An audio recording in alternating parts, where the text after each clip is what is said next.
पाणी दोन मिनिटं पाणी टाकलं. मिरचीचं बी घातलेलं आहे. चवीनुसार मीठ टाकायचं, कोथिंबीर टाकायची, रवा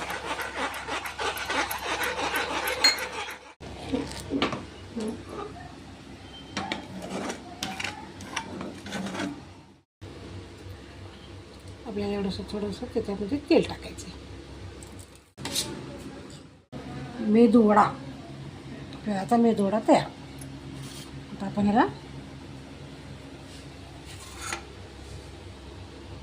चार चार तळून काढूया.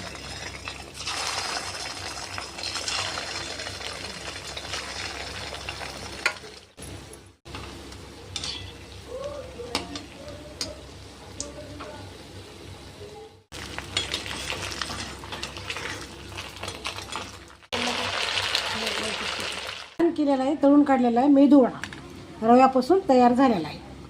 खिसखिस खुरखुरीत झालेला आहे आणि दह्यासोबत खाऊ शकतो.